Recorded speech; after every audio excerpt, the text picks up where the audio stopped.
Hello everyone, this is part 35 of What If Naruto Was Adopted by Kakashi, and I hope you guys enjoy this video and to like, to subscribe, and check out the playlist, to see more comment down below.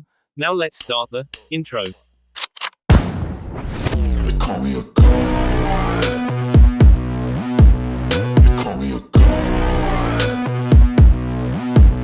They call me a god. Tsunade sighed as she sat in the chair of her new office. She hadn't been Hokage for long and already she wasn't sure if this was a good idea or if she should try and force Jiraiya to take the job for her. She had even contemplating even offering to sleep with him if he took the job. This was just so different from her carefree lifestyle that she had been used to. She hadn't had to do this kind of work in decades, and at her age she was having a tough time keeping up with all of it. How the old man had managed to come out of retirement to do this again she had no idea. Then again, he was a tough old man, but there would be no coming out of retirement this time. He was no longer physical fit to be a ninja, and it was now up to her to oversee the entire village. First had been the ceremony for her being officially named Hokage. That hadn't been bad, but it was also stiff. Then there were the endless reports that she had to look over. There was all the reconstruction efforts for the village that needed her attention, mission requests, balancing it all out so that the right members were sent on the missions, reports from different divisions, and on completed missions all the paperwork was enough to drive her back to drinking. Although Shizune was here, made it all somewhat bearable for her, and Shizune also made sure that she didn't drink while she was in the office. Sighing to herself, she pulled out the next group of papers from the pile on her desk. Scanning it was a list of Chunin candidates. That was something she could use, as she had just finished a request for a joint mission by Suna. Members of the Sound Village had been seen in their country and borders, not to mention intelligence reports were that the village might be up to something. Given that Orochimaru lead that village for Tsunade, it wouldn't surprise her if he was up to something. The request asked for a team for a joint mission to look into a possible location of the Sound Village in one of the smaller nations. This could be useful as no one seemed to know where that village was. In fact, most hidden villages of the smaller nations kept hidden from the world as they weren't large enough to defend themselves. So if they could find the Sound Village and crush it, it would wipe out a possible threat. Ever since the failed invasion, Sound had made enemies of both Konoha and Suna and had reformed the bonds of both villages. Of course, there were still some hard feelings on both sides. Many had died for both Suna and Konoha, and all that blood couldn't be totally forgotten, but maybe missions like this could help rebuild those old bonds. But first she needed to pick out a team for it. Thinking about it as she leaned back in her chair, an idea did form in her mind. Maybe she could take out two birds with one stone. She called for Shizune and told her who to summon to her office. Honestly, she had been thinking of promoting those few on the list she was currently looking at anyway, but this gave her the opportunity to also give them their first mission. Maybe this job isn't as hard as I thought, Tsunade said proudly to herself as he set the paperwork aside for later and started to dig through the larger pile. It was going to be a long day today, and she was starting to wonder if they all would be this busy, or would it let up until the village was back up to full strength. That afternoon soon found Team 7 walking together to the Hokage's office. Kakashi had tracked them all down and was currently leading them up the outside stairs to the top levels of the building. He hadn't said why they were coming here, only that they were to be summoned for some reason. Even he had been left out of the loop, but he was used to that kind of thing. You were only told as much as you needed to know a lot of the times after all. He took it all in stride. The others were a bit more curious, especially his son. Come on Dad, don't you got any ideas of what she wants us for? Naruto begged him. Wasn't there any kind of hint about what she wanted us for? Kakashi sighed, tried as he had while the boy had been growing up. Teaching him patience had been something that Naruto had trouble learning. No, I'm just as in the dark as you three are. Maybe it's a new mission. Sakura thought it out. After all, we haven't gotten anything other than D-grade missions helping out with the village. Possible, Kakashi nodded. Or will it be just more D-grade missions in the village?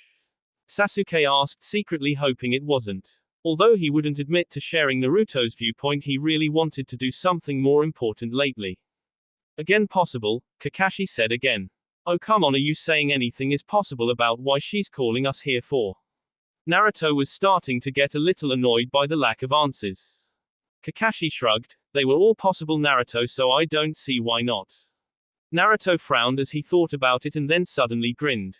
Then maybe she's figured out she's not cut out for the job of Hokage and is giving it to me then. Now that's completely impossible. What? Oh come on, how come that's the one thing that isn't possible? Simple, Kakashi answered him casually, you're nowhere near ready to be Hokage yet.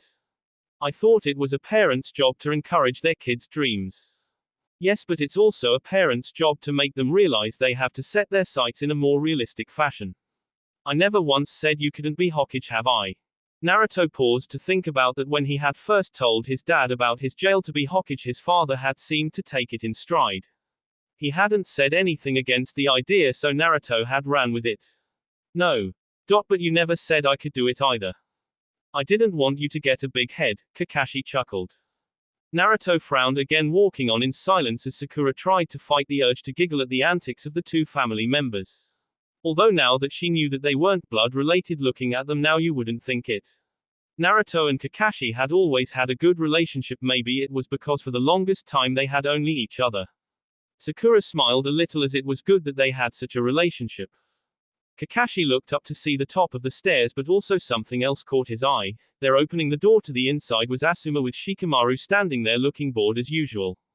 Now Kakashi's mind was thinking all kinds of reasons for them to be here. Since Ino and Choji weren't here, this had to do with Shikamaru.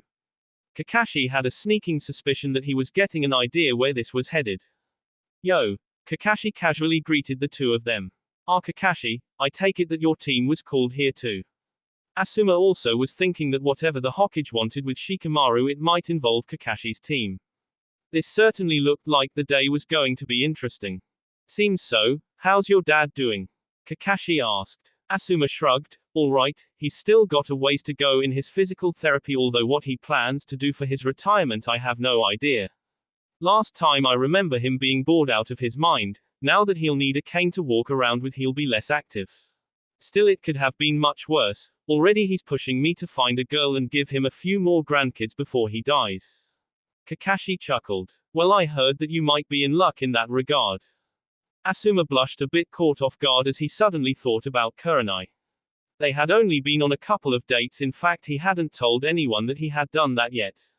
Truth was, he wanted to see where things would go before making it officially known. So far things were going well, and honestly he really did like her, and getting to know her better only seemed to make those feelings grow. How did? Anko, it's the only way. Asuma sighed as he should have known that woman would tell Kakashi anything that was juicy. Welcome to the non-single lifestyle, Kakashi, I smiled at the man. Hold up, Sakura interjected. Since when was Asuma-sensei seeing someone? Now Asuma looked to see he had 4 pairs of genins looking at him with interest. Even Shikamaru was looking up at him with a raised eyebrow. He contemplated going to a cigarette to give himself some time to think of a way out of this. He really didn't want his team finding out, and Sakura was best friends with Ino, not to mention one of them was standing right next to him. Then again, maybe he could bribe his silence somehow, at least until he felt comfortable with Kurenai before it got out around the village. He never was one to have his personal life out in public anyway. He was on a date with Kurenai. Kakashi spoke up, ignoring the glare Asuma sent his way. Now we better hurry up and not keep the Hokage waiting. Oh man, Ino is going to freak when I tell her this, Sakura whispered to her friends, who nodded. I owe you for this, Asuma told Kakashi, letting the hidden meaning of the threat there between the lines.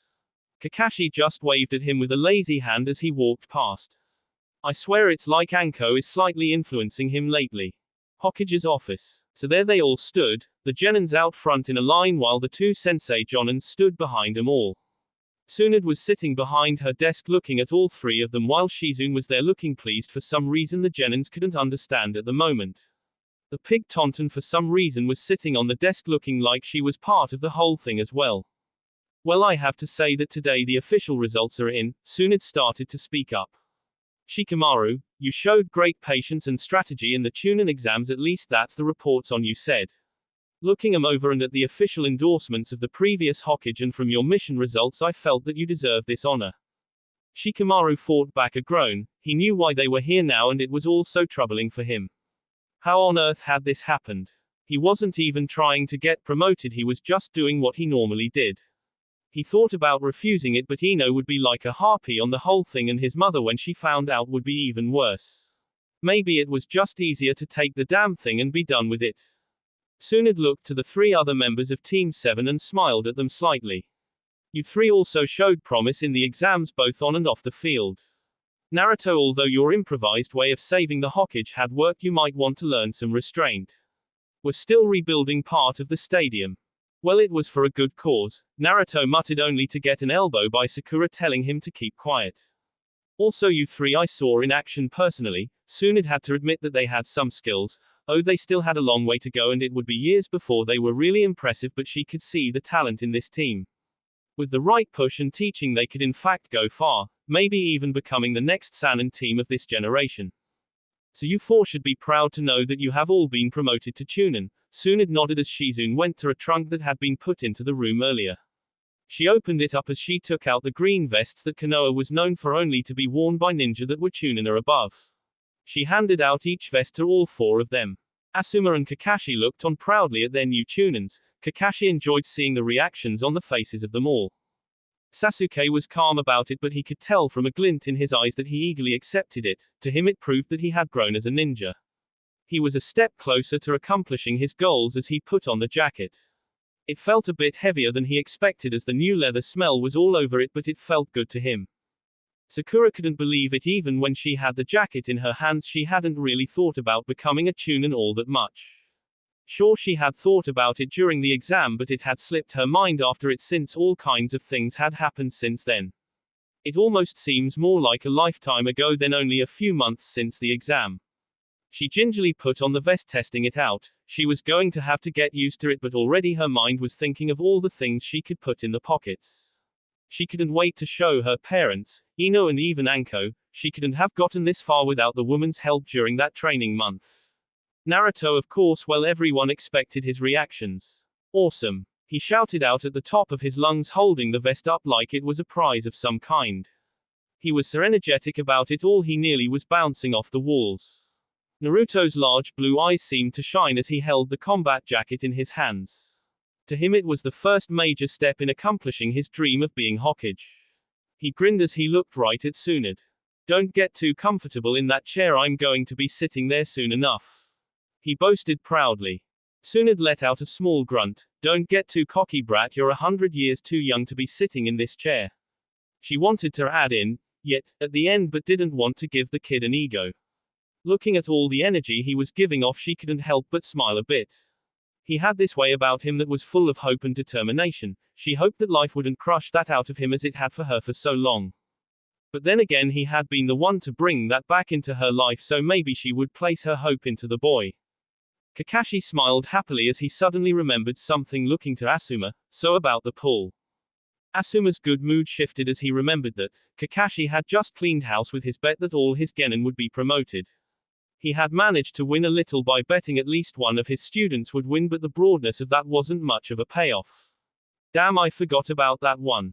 Asuma sighed. Kakashi grinned happily, knowing the payday he was in store for. Yeah, it had been very long odd, given that it was rare for an entire team to make it to the finals, let alone all be promoted, but he stood by his team. Of course, he had been a bit worried he was biting off more than he could chew. In the end, he had beaten the odds. You bet on us? Sasuke asked their sensei. Kakashi shrugged. It's kind of a tradition, especially for those with students in the exams. I bet that all three of you would be promoted and I won. Damn, I wish I had gotten in on that action, Tsunade muttered to herself. That wouldn't exactly be fair, Tsunade-sama, Shizune whispered to her, hearing it. You do make the selections after all. Tsunade's sweat dropped as she coughed into her hand, ignoring the comment. So does that mean you're treating us then? Naruto grinned up at his dad. We did all the hard work after all. It's only fair, Sasuke told him as Sakura looked up at him to see his reaction. Yeah, he waved him off. Don't worry, I will, you all deserve it anyway. Great, man, I can't wait to show Hinata-chan. Naruto looked at his vest again. He knew she would be proud of him, plus he wanted to show it off to her as well. He couldn't wait to see the reaction on her face. Maybe they could celebrate together. Ever since their last big date, he had been looking for something to do next. Although he would have to avoid Neji, when the clones were discovered by him, Naruto had the memories of that encounter transferred. He really hoped that Neji wasn't holding a grudge against him, but to be on the safe side, maybe he would try and avoid him for a little bit longer. Tsunade's smile left her as she knew it was time to get down to business as she leaned forward. Well, whatever plans you all want, I suggest you make it quick. Team 7, you have a special mission that I'll need to send you both on. A mission already? Sakura asked, surprised. Tsunade nodded as she took a folder and looked at Asuma and Shikamaru and dismissed them for the day. She didn't have anything for them just yet and they didn't need to know about the mission.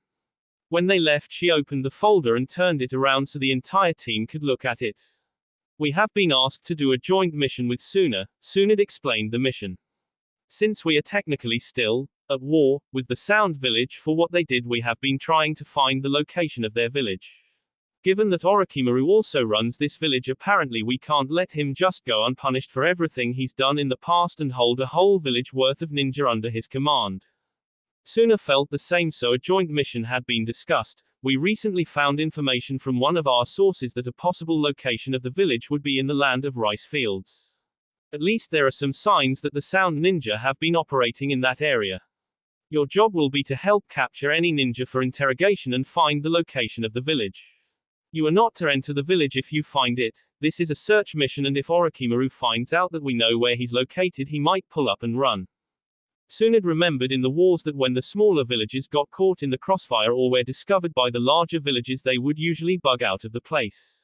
The smaller ninja villages were able to do that with their lower population as they hardly had civilians in their villages. They couldn't have major trade like, say, Konoha that could defend the village from large attacks, making merchants feel safe to put up shops. It was one of the reasons why the larger villages could afford so much, as the merchant trade helped with the economy of running the village. They wouldn't have that kind of luck with the Sound Village. They couldn't just follow merchants right to the village, as the smaller, more hidden ones were smart enough not to take supplies directly to the village for just that reason. So who is this source exactly? Kakashi asked, looking more closely at the file. Jiraiya, Tsunade told them. Ero Sennin is out there. Naruto asked, surprised. He had been wondering where the old hermit had disappeared to lately. Tsunade tried not to smirk at the nickname, no matter how appropriate she thought it was for him. He's already in the area, but he moves around quickly. I want you to try and find him and see what's he learned. If possible, to also find the Sound Village, or at least if they aren't based in those lands, what they are doing there. We can't let them roam around the lands doing as they please. Do we know what the Suna team will be like? Sakura asked her. Tsunade shook her head. The reports didn't specify, only that it's a 3-man team that you'll be meeting up with in a village listed in the report. From there you'll go to where Jiraiya was last reported that he was on the trail. Try to pick up his trail and find him. I know it won't be easy, as he is Konoha's spy master at the moment. Why don't we just look in every red light district or in the bushes of every hot spring? Naruto said, crossing his arms. We'll most likely find him in either place. Everyone's sweat dropped, as Naruto's comment might have been a bit too accurate. Tsunade felt a headache coming on, as she might put good money on that was how they found him. Honestly, why couldn't that man just act his age for once? Sure, when he was younger it made a kind of sense, but it was like he never grew out of that phase. Kakashi coughed into his hand to get attention onto him and off Naruto's comment. When do we leave? Tomorrow if possible, Tsunade told them. Any more questions? There were none, so everyone was dismissed for the day. Team 7 left the same way they came in, now going down the stairs. I better tell my parents I'll be going for a bit. Sakura sighed. She wanted to enjoy her promotion a bit more, but it looked like they were already set out on their first missions as Chunins. She knew her parents would be proud of her, but they always did worry when she left on long-term missions. Sasuke was already making mental plans on what he might need for this mission. He didn't have anyone to say goodbye to, so it left him more free time to plan things out. Naruto was already trying on the vest, but stopped when he felt it get in the way of the sword he liked to carry on his back. Ah man, the sword's in the way. Naruto liked carrying it on his back, as it was the same sword that his adopted grandfather used. I can fix that up before we leave to modify it with a sheath, Kakashi told him, taking the jacket and looking it over.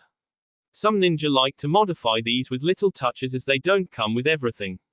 I can show the rest of you on the mission as well if you find something you'd like to do. Is yours modified, Kakashi-sensei? Sakura asked, looked at his own vest. Only a little, Kakashi told her honestly. I switched out the heavier plating in the back with a more lighter metal, as I didn't like to be slowed down as much. Plus a little here and there so it fit me better. Mainly it's just the little things for myself. The pockets are unique to every ninja anyway, so think carefully of what you'd want in them. The 3 newly appointed Chunin nodded their heads as Naruto took off his vest with the sword and handed it to his dad. Can you take these home for me? I really want to put on the vest and show it off to Hinata-chan before we leave. He asked his father. Kakashi chuckled and nodded as he took the items and gave back Naruto his new vest. The boy quickly put it on and tried out the feel of it. It felt nice on himself, he figured. He might need to adjust it a bit for his body size, but not too much. Naruto rushed off to the Hyuga compound hoping that Hinata would be home as the others watched him run off. For Naruto it was easy getting to the front doors of the walls that surrounded the compound. Decided to not try and sneak in, he went to the guards and asked if Hinata was in. They would know if any of the main branch was still in or not. They told him she was still inside. As she asked permission to enter, they let him in as they normally did, as he was a usual sight around the place over the years. The guards all knew him and that he was a close friend of Hinata's. Although as he walked into the massive place he started to wonder if his relationship with Hinata had gotten around. Most likely, as he looked to see various glances his way. Some seemed curious, a few seemed to almost be judging him like his worth might not be up to par with their own. A few got a few smiles, mainly from branch family members. They were usually the ones that were a bit more loose, maybe because they didn't have as much weighing them down at the main branch who had to run everything.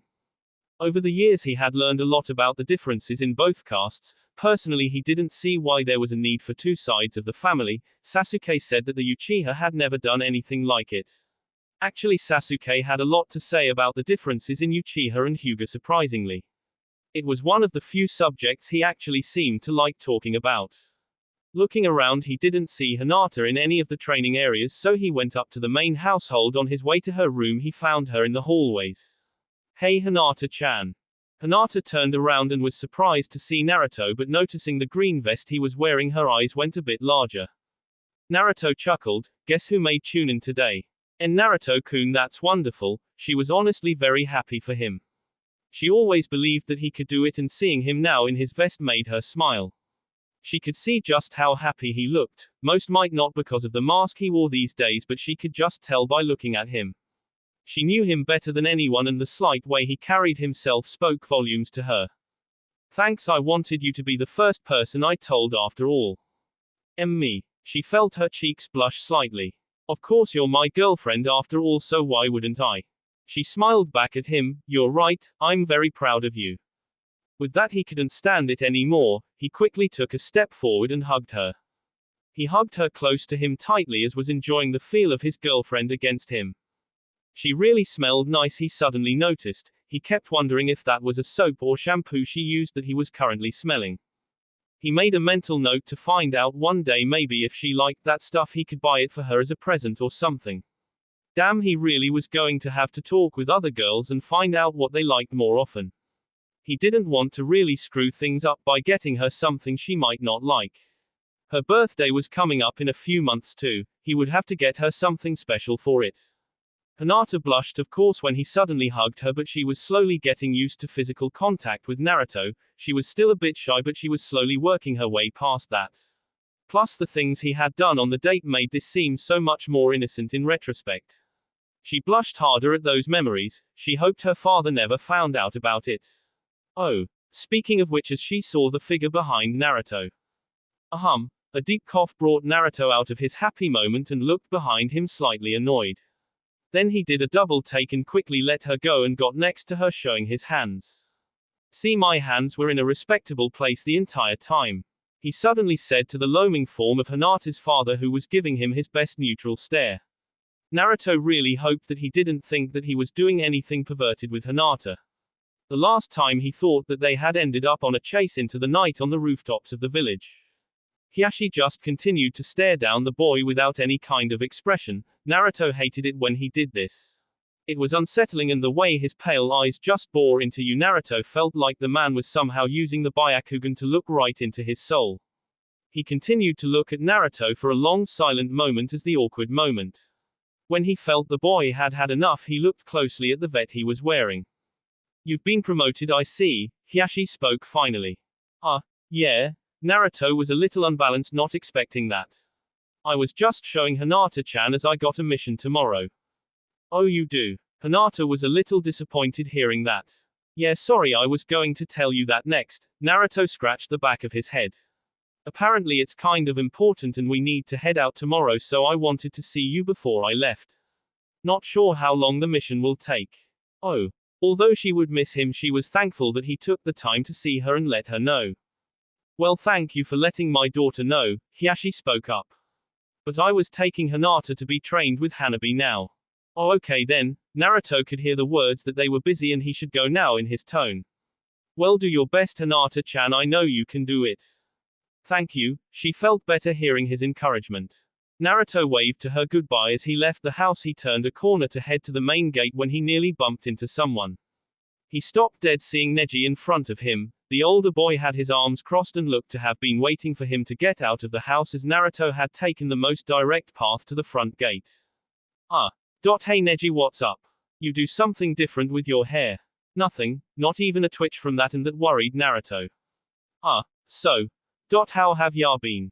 Still silence, and Naruto was quickly trying to remember the quickest way out of here. The bad news was that Neji most likely knew of all those places too.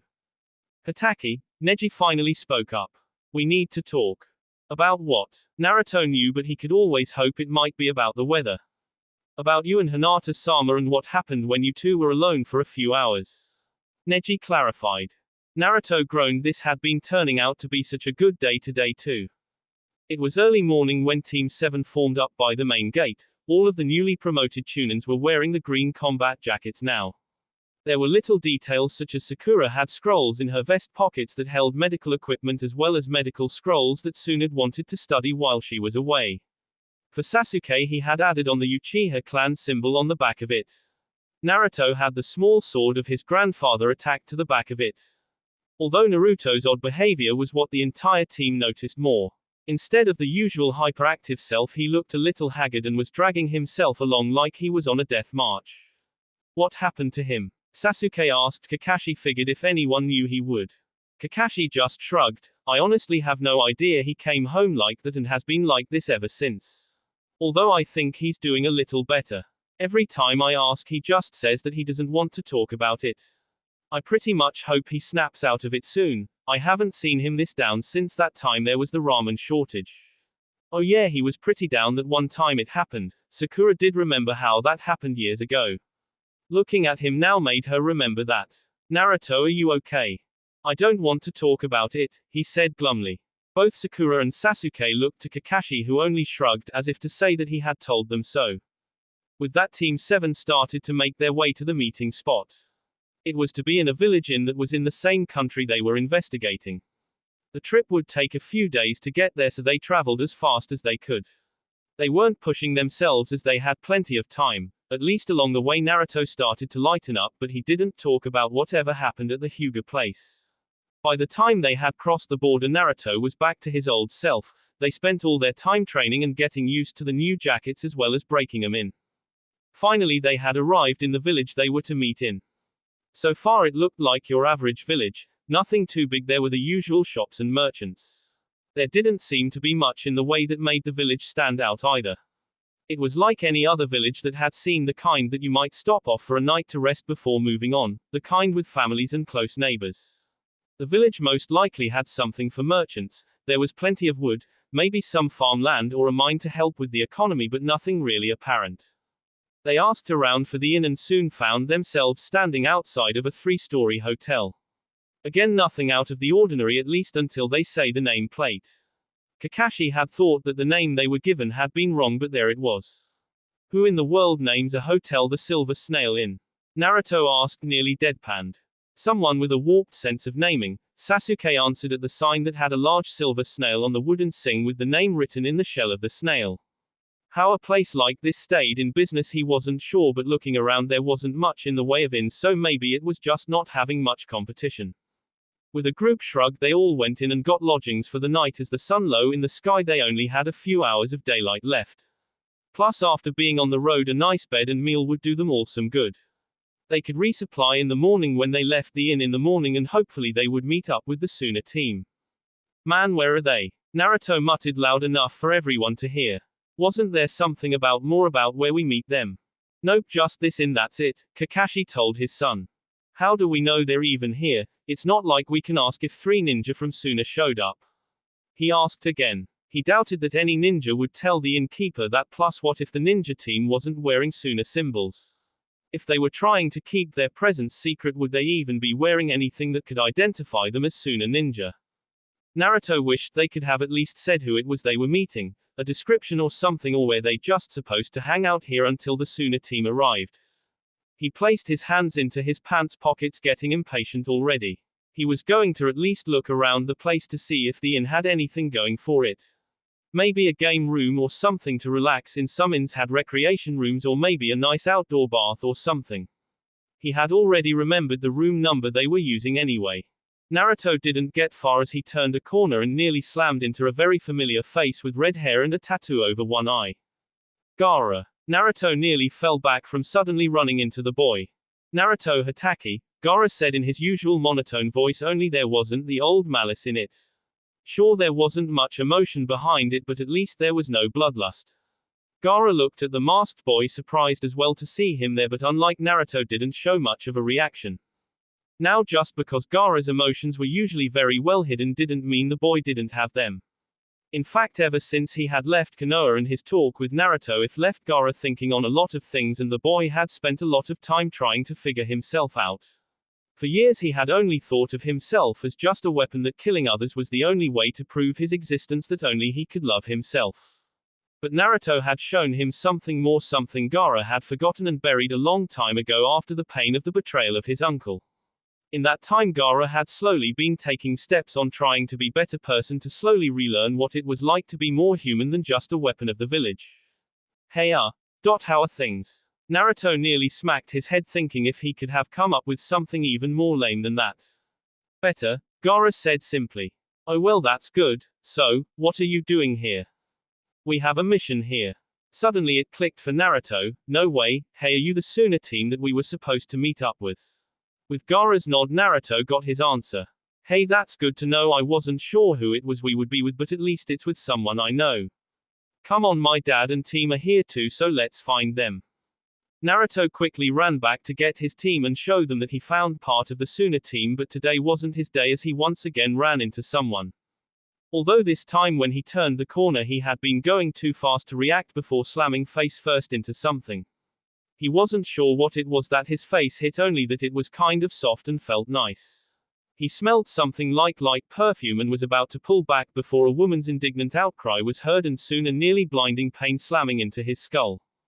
Naruto fell onto his back, looking up, holding his head in pain.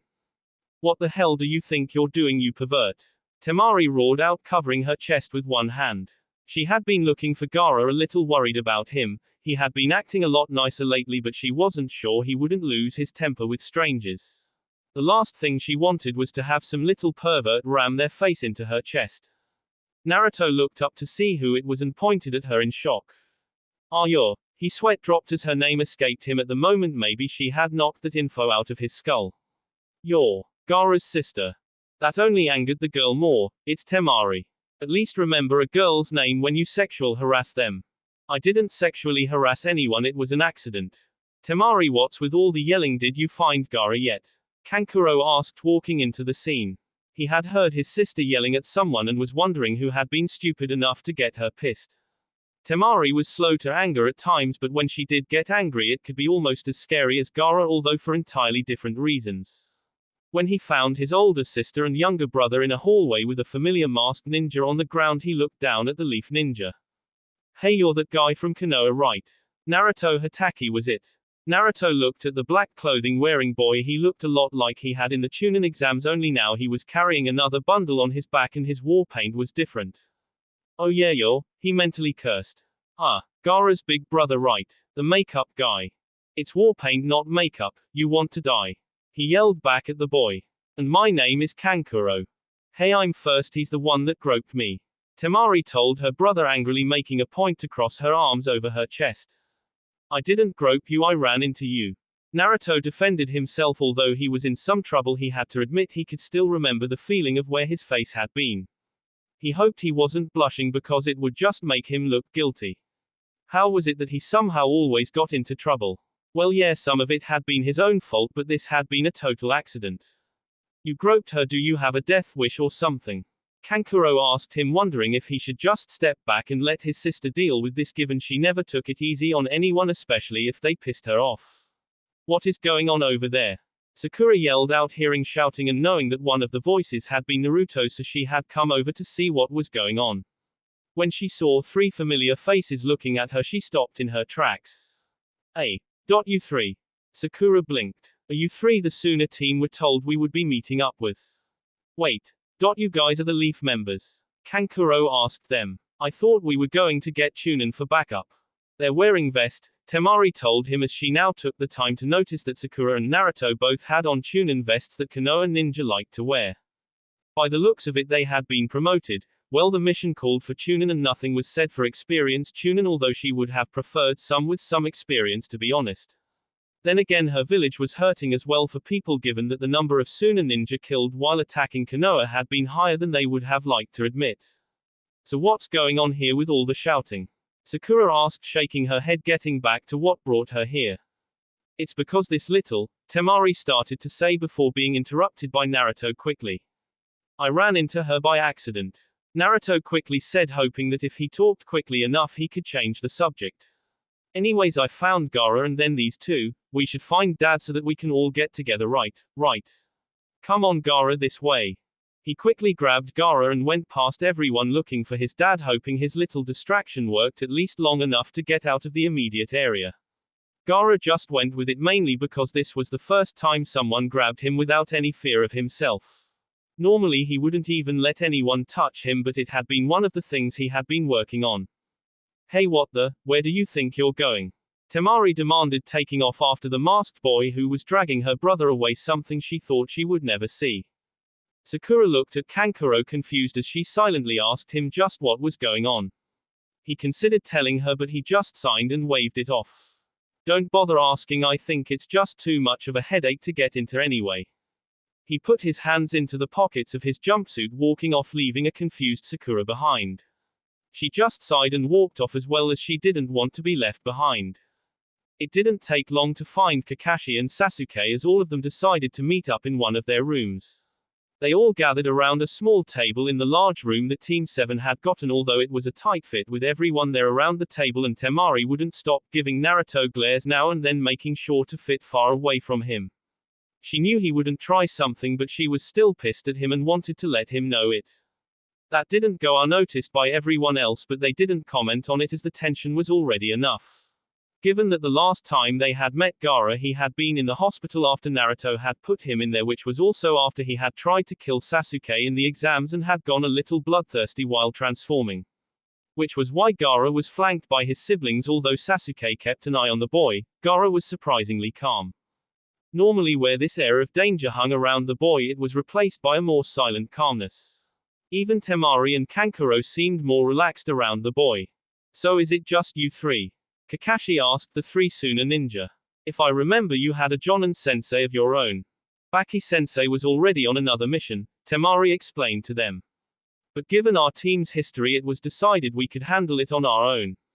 Although one of those reasons was that people were still freaked out about Gaara. This way they got him out of the village, and given the death of their father, their village was really split on what to do about Gaara. Their father might not have been the most warm person, but he had kept the village in line. Now with him gone, there was just so much uncertainty on what was going to happen. The council was so far keeping things together, but until they found a new leader things were going to be tough. There were the ones that had lost loved ones to Konoha and Sound.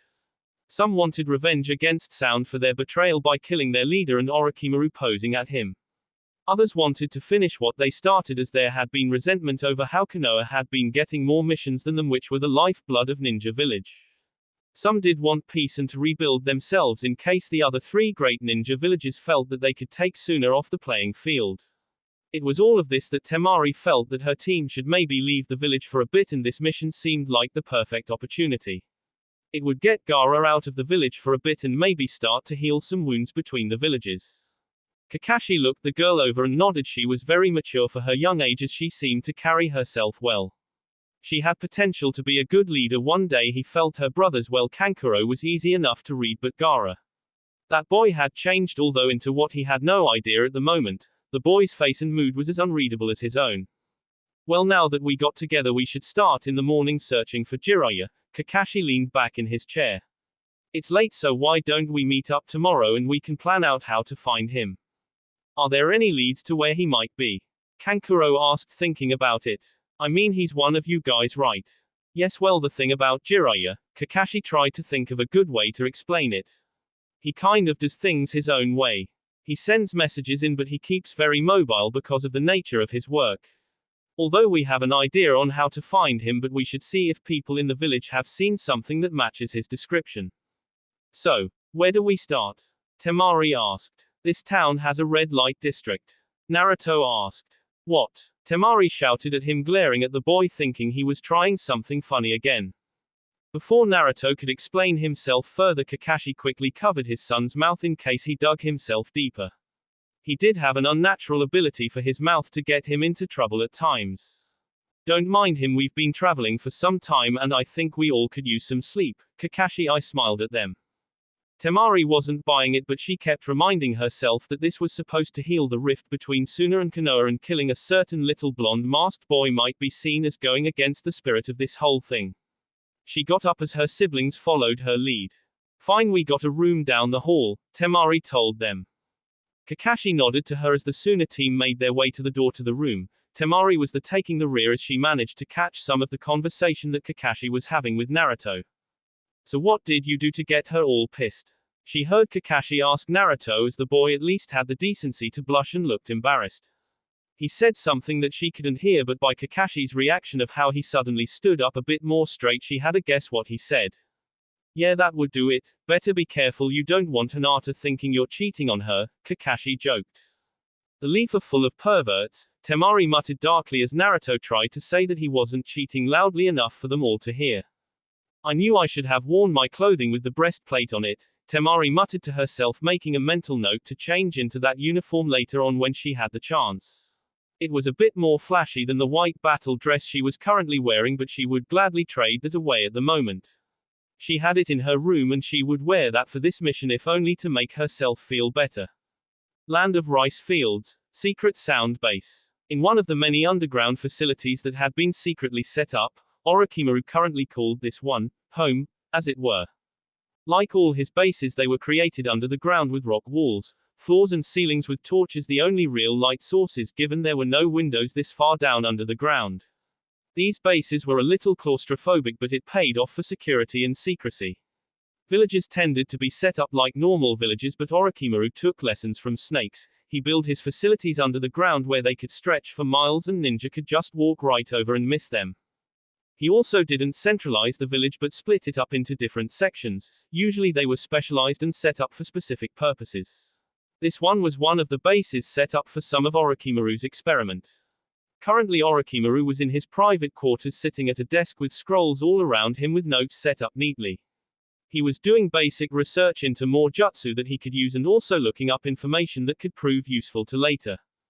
There was a knock on his heavy wooden door. Since only a few people were allowed access to his room and they all knew better than to disturb him unless it was important, he set aside his work and turned his chair around. Come in, he called out as he watched Kabuto walking into the room. Forgive the intrusion, but we recently got a report in from some of our ninja on scouting duty in this area.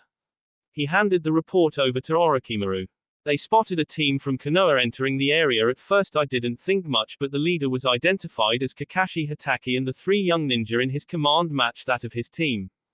Orochimaru chuckled as he read the report himself. So Sasuke-kun had arrived, and if I'm not mistaken the Jinchuriki boy is also there. This might prove to be a very good opportunity for us. We can get Sasuke-kun for ourselves, and if we can take out the Jinchuriki it would really hamper the plans for Akatsuki if the boy were to die before they got what they needed from him. After he had left that organization he made it one of his priorities to slow them down. Although he wasn't sure what the Akatsuki endgame was, as Pain hadn't been very forthcoming with everyone, Orochimaru could tell that it was big. Gathering data on all the hosts for the tailed beasts, and there were reports of them going after the hosts lately. Only 2 had been taken, but he could see something was happening. Although he wasn't sure what, he knew that if he could kill one of the hosts it would be a major setback, plus it had been that boy that he stopped his fight with the 3rd Hokage. Although the plan to blow up the building in order to break the seal had been very lateral thinking, he had been furious that his goal of killing the old man had been stopped. As soon as the building had stopped falling down, he had seen the barrier down and knew that Konoha would come down on him. The first and second that he had brought back had been buried, so he had to release the jutsu on them before leaving. He had thought about letting them loose to cover his escape, but if they had him immobilized they might have figured out his jutsu even if it was forbidden. He never liked to take chances. Plus they had also gotten in the way when he had been after Tsunade. There hadn't been time to try and convince Sasuke to seek him out for power either. Reading the reports, it looked like only Kakashi and his team so far. If he could take out that team, it would hurt Konoha to have lost one of their best Jonin, the Jinchuriki, and the last Uchiha. The girl, as far as he could tell, was no one of consequence at the moment, but still you could never be too careful. This is good news. Orochimaru grinned, looking at his most trusted right hand. Are they still following them? Yes, but I gave orders not to take any chances, Kabuto replied. Given that this is Kakashi, we should be very careful that he doesn't notice anyone. I sent our best trackers to help, but they are to remain out of sight at all times and sent a runner back to report every day. Excellent, then I think it's time we plan to welcome them to these lands. Although I am curious why they are here, get the sound 4 ready. I'm sure they are eager to make up for their inability to keep the barrier up in Konoha. Kabuto nodded his head. They have been very sore over that. Good, they can take on the Sasuke-kun's friends while I deal with Kakashi. And myself? Kabuto asked. You can restrain Sasuke-kun. Orochimaru wasn't taking any changes this time. Sasuke had already slipped through his fingers twice already, and there would not be a third time. If he couldn't convince Sasuke to follow him, then he would take the boy by force. He needed a new host body soon. He could already feel this body starting to wear thin. He could feel himself slowing down, one of the first signs that the body was starting to burn itself out. He would need a new body soon, a stronger one, and with the Sharingan he could do more. In the few years he had that body, then he could with half a dozen or more. There would be no stopping him once he mastered those eyes. He would seek out every unique ninja in the known world and gather more jutsu than any ninja on the face of the planet. When Sasuke's body eventually wore out, he would know more than anyone on the planet. He truly believed that knowledge led to the path of true power, and he would be the most powerful ninja in existence. He would live forever and keep on learning until he stood at the top of the world. He would be the ultimate ninja. It would be glorious, and it was all so close now that he could almost taste it. He had failed to get Itachi, and if had known of the slaughter of the Uchiha would have happened, he would have taken a few before, but that was the past. He learned from his mistakes and missed chances, and this time he wouldn't take any chances. He would get Sasuke this time, no matter who he had to sacrifice for it. That will be it for this video. If you want more, comment down below, like, subscribe. And see you guys later.